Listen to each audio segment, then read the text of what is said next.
Hello, great people. Breaking news. Do you remember the coup plot issue? Abi Donald Trump matter don't make you forget am. Well, I get very hot update for you as EFCC, under the instruction of President Bola Ahmed Tinubu, declares former governor of Bayelsa State, Timipre Sylva, wanted. Timipre Sylva is the former governor that was fingered in the orchestration of an alleged coup plot to remove and kill President Bola Ahmed Tinubu, Vice President Kashim Shettima, Senate President Godswill Akpabio, the Speaker of House of Representatives, and other top political figures. And now the EFCC have come up with something against him. He has been declared wanted for an alleged fraud of 14,859,257 US dollars. Take note, na dollar, no be naira. 14,859,257 US dollars. Is Sylva guilty as charged, or is being persecuted by the Tinubu government over the failed coup plot? On this episode of Politics with Joshua Plug, I will be reviewing the post-failed coup plot action of the Tinubu government. This action of the Tinubu government, what did they want to achieve? Why they take that action?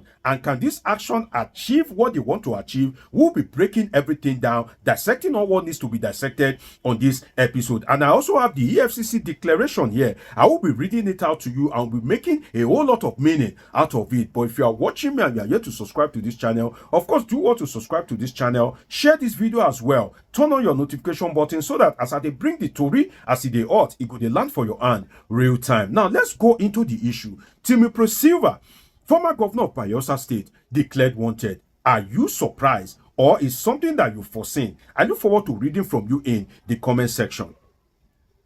Before now, three things were in the media space about the former governor of Bayelsa State, Timipre Sylva. Three things. Number one is that he was involved in an alleged coup plot that failed. Number two is that the military raided his home, and the military guys were so brutal that they even arrested his brother called Paga. And the brother that was arrested, the military did not give him any explanation of why his home was raided in Maitama, Abuja. And the third thing was a media report that Timipre Sylva has allegedly fled Nigeria to Argentina. And Sylva gave a rebuttal that, well, he's not in Argentina, he's in London, United Kingdom. And after leaving United Kingdom, he will be going to Malaysia for another engagement. But he didn't state when he will be returning to Nigeria. And now the update is that the EFCC is declaring him wanted. Are you surprised that the EFCC is declaring Sylva wanted? I look forward to reading from you in the comment section. But let us go to the declaration of the EFCC. What in the EFCC talk say Sylva do?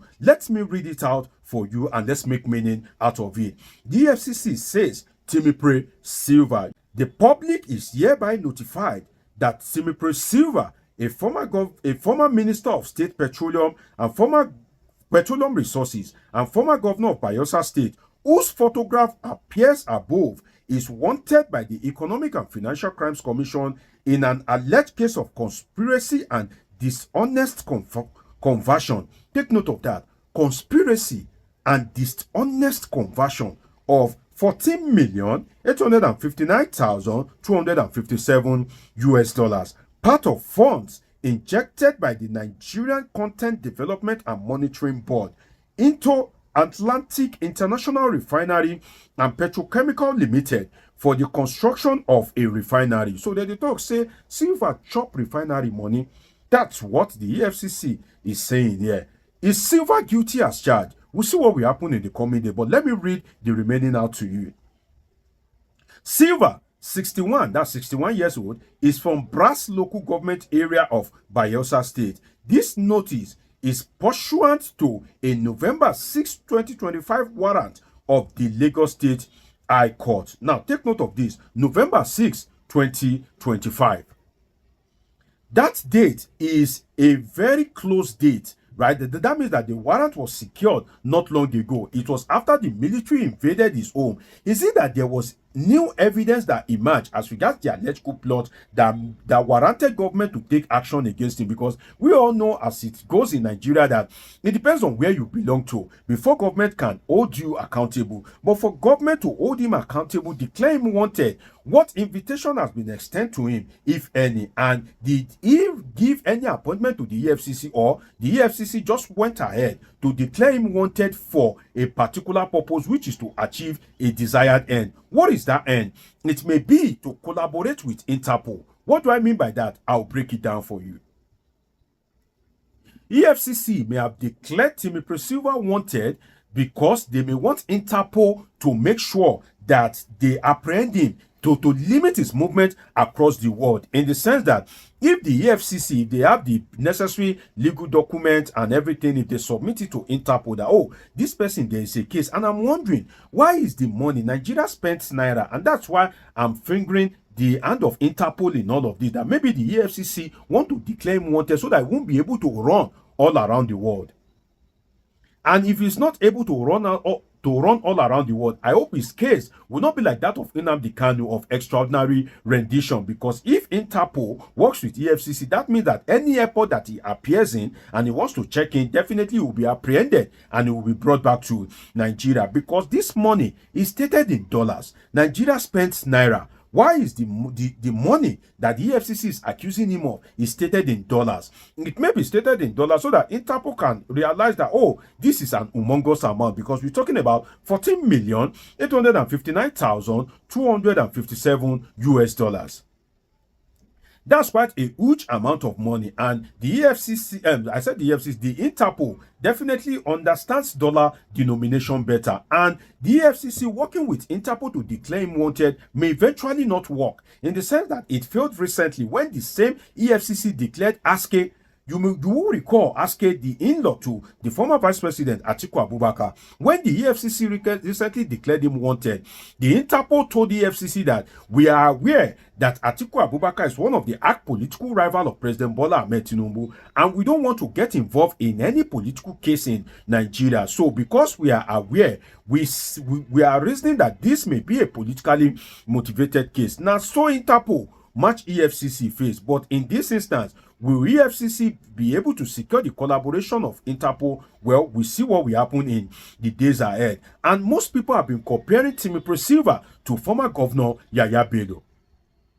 But there's a difference between Sylva and Yaya Bello, in the sense that Bello didn't offend Tinubu so much like that. Bello tried to contest as president. Other people like Godswill Akpabio, Ibukule Amosun, they were stepping down for then political aspirant under the APC Bola Ahmed Tinubu, but Yaya Bello insisted that he's going to contest. He lost the primary, and when Tinubu became president, the EFCC, they run follow him all about the place. But if you look at what Sylva did, Sylva's offense is very, very high. It is an offense that Bola Ahmed Tinubu would most likely not forgive, in saying that he wants to steal Tinubu's most precious asset. You see that president of Nigeria, that presidency, Tinubu no dey take and play. He self talk say na in lifelong ambition. So person wey yarn you say this thing na my lifelong ambition, how you wan make it take that kind of thing? How you wan make it take and play? So in this instance, I believe that is the difference between Yaya Bello and Timipre Sylva. Timipre Sylva has committed an offense that is unforgivable for Bola Ahmed Tinubu, while that of Yaya Bello is still somehow forgivable. You can't compare somebody that is perpetrating a coup plot to somebody that refused to step down for you. They are two different offenses. And another thing is that if we look at it very well, Nigeria is an all sin and no sin country, in the sense that no matter what you do, if you are not in the good book of the president, they must find something against you, particularly if you are a politician. If you are a politician in Nigeria, no how, your hand go don't touch the national cake, or maybe you don't lick the icing on top of the national cake. And that is enough for any government that doesn't like you or doesn't like your face to hold you accountable. So definitely, Timipre Sylva is being held accountable by the Tinubu presidency, apparently because of the failed coup plot. And the Tinubu government, like any other politician that Tinubu is interested in, find something against Timipre Sylva. Another thing is, let us go into the political party. Some people are saying that, oh, Sylva, go and join APC, your sin will be forgiven. Well, most of them don't know that Sylva himself is a member of the APC. Timipre Sylva is a member of the APC, but let me tell you something, that there are two groups in the APC, which I call the APCP and the APCA. APC as a political party has two groups right now. The group one is APCP. Group two is APCA. Now let me first talk about the APCA, which unfortunately Timipre Sylva belongs to. That is the All Progressive Congress Antagonism. The A is for antagonism or anti-Tinubu. They are members of the political party, but they are against Bola Ahmed Tinubu. That is a group, and that's where Silva belongs. The second one is APCP. The P at the end stands for protected or pro-Tinubu. This is my own personal assertion. So Silva is not part of the APCP, which is the All Progressive Congress Protected, or if you like, you can call it All Progressive Congress Pro-Tinubu. So looking at this, Silva belonging to the APCA is one of his greatest problems, because only the APCP, which are the pro-Tinubu, are protected. So for some people that are saying, go and join APC, no, Silva is already a member of the APC. Now, let us go into another realm entirely. Being president is Tinubu's lifelong ambition. That is why he won't forgive Timipre Sylva. And that is why I foresee that Timipre Sylva may be the next Emefiele.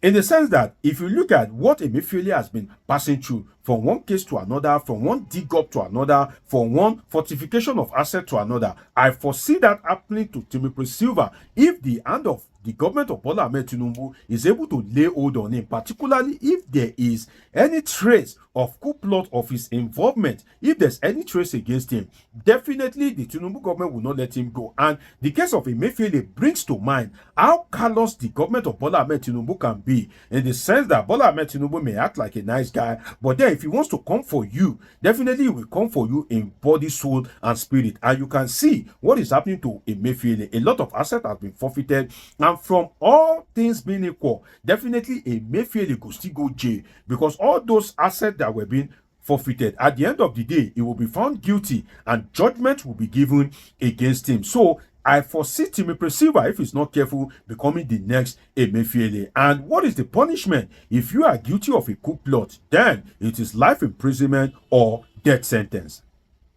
Life imprisonment of death or death sentence awaits Timipre Sylva if he's not careful. And I foresee a situation that if he's charged to the court for financial crimes, the judge, maybe under the influence of the president, may give him a larger than usual sentence, in the sense that if they are supposed to sentence him for 10 years, with the influence of Tinubu, they can sentence him to 40 years imprisonment, and that will be it. Then he will be rushing from court to court. And don't forget that if what happened in Rivers State is anything to go by, whereby the Supreme Court refused to hear the case of Siminalayi Fubara, then your guess is as good as mine that even if the case gets to the Supreme Court, Tinubu will still be favored one way or the other. But what I can say in all this is that as you are fighting your real and imaginary enemies, President Bola Ahmed Tinubu, please provide dividends of democracy to the people, because that is what can save you from another round of coup plot. And if that coup plot has been successful, you can imagine that people would have been rejoicing. So live every day as you want your life to be written in the history of Nigeria, so that in case of anything, people will have good things to remember you for. It's been an interesting time with you. Subscribe, turn on your notification button, catch up with my past videos. See you in my next video. I love you all sincerely.